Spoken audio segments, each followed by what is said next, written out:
Le 6 décembre marquera un bien triste anniversaire. C'est le 20e de la tuerie de Polytechnique. Harold, évidemment, on pense aux 14 victimes de Marc Lépine, à leur famille, mais on pense aussi à la mère du tueur. Et oui, Pierre et Marc, Monique Lépine, la mère de Marc Lépine, est un exemple de courage et de résilience. Elle nous avait accordé une entrevue il y a 3 ans, parution d'un livre l'an dernier. Maintenant, elle prononce des conférences un peu partout. Elle va d'ailleurs se rendre en France en janvier prochain. Elle rencontre des détenus, mais également des jeunes pour leur dire de rejeter la violence. Mon fils, quand il a fait ça, il m'a laissé les conséquences de son geste puisqu'il s'est enlevé la vie.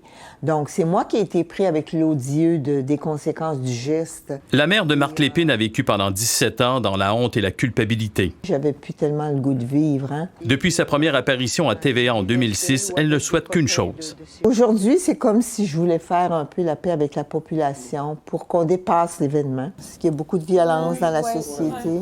Nous sommes dans une classe de jeunes décrocheurs à Montréal. Au programme, ils doivent lire l'histoire de Monique Lépine et son fils, paru l'an dernier. Les adolescents qui n'étaient pas au monde en 1989 sont touchés. Ça nous affecte tellement parce que nous, on est étudiants. Ouais.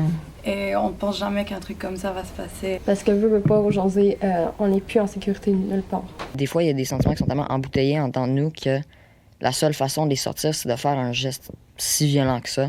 À toutes les fois qu'elle leur parle, elle a l'impression de revoir Marc et sa fille Nadia, morte d'une overdose. Moi, j'aimerais donc ça que les jeunes réalisent que finalement, la société sera meilleure si on prend des solutions et des préventions pour justement éliminer cette violence-là. Le 6 décembre, elle ne se cachera pas comme elle l'a longtemps fait et aura encore une fois une pensée pour les familles des victimes. C'est certain que je ne peux pas oublier les familles. Et puis moi, je prie toujours pour ces familles-là. Seul le temps adoucit la peine.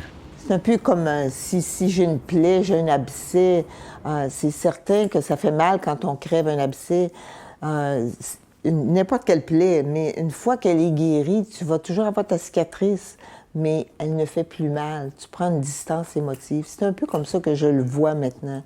Elle est croyante. C'est ce qui l'a sauvée, dit-elle. Il lui arrive encore de parler à son fils qui a commis un geste dément et impardonnable. Qu'elle repose en paix.